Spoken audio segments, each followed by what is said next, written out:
The great thing with Terra Luna Classic is we can adapt, evolve, and continue to move forward. Whatever is thrown at this chain feels like we just understand and go forward with it. Terra Rebels, we know there's an incredible amount of infighting. Is Terra Rebels' time with the blockchain over? Have they taken it as far as maybe they could? And is it time for a new leader of the pack to come in? And also, we're going to be rolling back the clock because there is some big announcements for you to go and check out and vote on right now with Terra Luna Classic. And if that's something you like, be sure to subscribe to the channel to stay up to date with everything going on. Let's get into it. So the current market, we are seeing a slight move, albeit in the last couple of hours, we have seen a push up in the price. 809.72 billion on the global market cap. Let me just refresh that dead quick. 0.21% up in the last 24 hours. You can see Bitcoin there, 16.8. Be nice to see a push to 1700. 12.17 on Ethereum as we continue to move down. There is a couple that are really starting to move quite nicely. So you can see Dogecoin up 5.5%.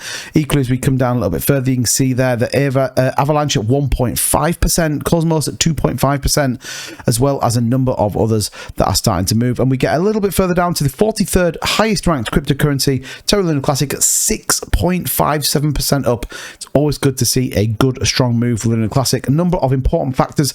We are over $107 million in volume, nearly 90% up on the day, as well as $814 million market cap. Well ahead of Bitcoin, well ahead of Ethereum. And you might be saying, well, why is the price moving so much on Luna Classic? Well, there's a couple of things coming that probably feel like it aligns to investors, and probably feels like it aligns to the original kind of feeling and sentiment that we had with Luna Classic, and we're going to get into it right now. So we did have an announcement. We have Vegas Morph, for those of you that are familiar with this project will know exactly who I'm talking about, has basically going to step away from Luna Classic. He says, I meet the best and the worst of this community. My wife is pregnant of 8 months. I'm really thinking that I focused the last 8 months in the wrong thing. I'm tired of being a punch bag. And ultimately it says, please redelegate from my validator. And basically he's going. He is going to move away. He has done 8 months with Luna Classic. And we can't forget what he's done, as well as the Terra Rebels. They have, ultimately developed a lot on it. But actually, I think the community sentiment right now is that some of the real big people that make a difference have moved away from the project. Now, that might not necessarily be a bad thing. And again, when we talk about evolvement and development, a lot of times, some people just take things as far as they can. And what it needs is a new injection of ingenuity and desire. And what we've actually got, and we can announce the Layer 1 Joint Task Force, all listed there. You'll notice Edward Kin there at the top, Jared from TFL, as well as Zaradar, can't tag as blocked, will be coming together to form the Layer 1 Joint Task Force, along with a number of different organizations. And ultimately it says, join and help change Lunk for the better. No tags, no titles or egos, just working together. And if anything, this could be a really positive thing. We're seeing a competition to Terra Rebels. I don't necessarily think it's a bad thing. And I do think that some of these people, such as Edward Kin and Zaradar, particularly were key and instrumental in the original formation of Terra Rebels and also the development they have. So for me, it's a good movement. I think a lot of people were nervous. A lot of people were a bit worried in terms of what was going to happen. So for me, this feels like a good step in the right direction. And ultimately, it all hinges on this 150,000. Now, Vegas has said he will go once the Rebel station is completed. Again, it's going to be exciting to see what this Layer 1 Joint Task Force does do. Make sure you stay tuned to the channel. We'll keep you up to date with everything going on with that. And then finally, a bit of an interesting step in a positive direction, but likewise almost stepping back into where we were. And it's a proposal from a friend of mine, Classy Crypto, here, with the re-enablement or re-establish of 1.2% burn tax and ultimately the community trust. Now, I'll leave a link in the description so you can come and check this out. But ultimately, what is this proposal about? Taking the burn tax back to 1.2%. Now, if you remember, we originally were at 3%, didn't work, went to 1.2%.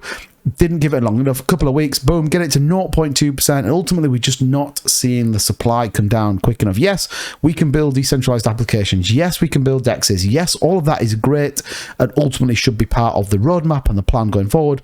But the big elephant in the room is, how do you get 6.8 trillion coins supply down? Now, I'm not going to read the full article. The couple of important bits here is, we're seeing the rate of progress and general lack of enthusiasm when it comes to development of Layer 2 dApps on the Terra Luna Classic chain. I came to realize the current funding methods and reductions of our chain burn tax have only severely hurt the community trust. To fix this is simple. Head back to where we originally were pre-proposal 4661 in the EDK 826. Edward King stated that we should assess the tax 3 months later. We need to let things go, and I think everybody in the community right now, even those that aren't invested, even those that don't believe, are bored of the number of proposals. Even when you just go into Rebel Station, we are just proposing anything. And, you know, this for me is an important step, both in the right direction. We need to understand this is a long-term play. This is a long-term project. This isn't going to $1 next week. This, as much as you might see it in other channels and other videos, it is not going to $1 next week. However, long-term, we need stability. We need to understand exactly what works for this chain. And yes, are we going to make more mistakes? Absolutely. But the point is, we are prepared to come back, change, and adapt. And I think that's very, very important. So definitely come and check this argument out, but it'd be definitely worthwhile. Get back to 1.2. We still potentially have the Binance burns coming on top of it. We then, you know, start to see that supply come down, build some hype back in, get some interest back in Lunar Classic, and I think we should be fine. The Rising Phoenix, a very, very poignant picture there from Classic Crypto to support it, but ultimately a very, very simple parameter change. And this was the key bit that a lot of people aren't talking about. When obviously this was all uploaded version 21, it was only then to there, so we could change this parameter dead simple. So I think it's a very, very easy fix, and I for one think it's the right thing to do. Ultimately then it will support building that community pool, which goes into building applications, etc. So a very, very good proposal. And what we're seeing, well, we're seeing some movement on the pricing, seeing nearly 6% up, a very nice green candle on the daily chart here now, 13,677.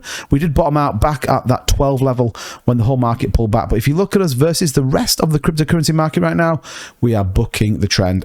Likewise, USTC repeg certainly still on the roadmap, definitely a big point of discussion right now, but ultimately 6% up. And if anything, you would expect a lot of disingenuous people to be criticizing. Vegas is going, the world is collapsing, the moon's gone. Ultimately, we're not seeing that. We are seeing potential. We're seeing people start to understand what this could bring to it, and ultimately things like the burn tax proposal can only go to support the longevity of this project. Super interesting, lots to talk about. Don't forget to subscribe to the channel, keep up to date with everything going on. Leave a like on this video if you are still bullish on the Lunar Classic. As ever, thank you so much for watching, and I'll see you guys in the next one. Take care.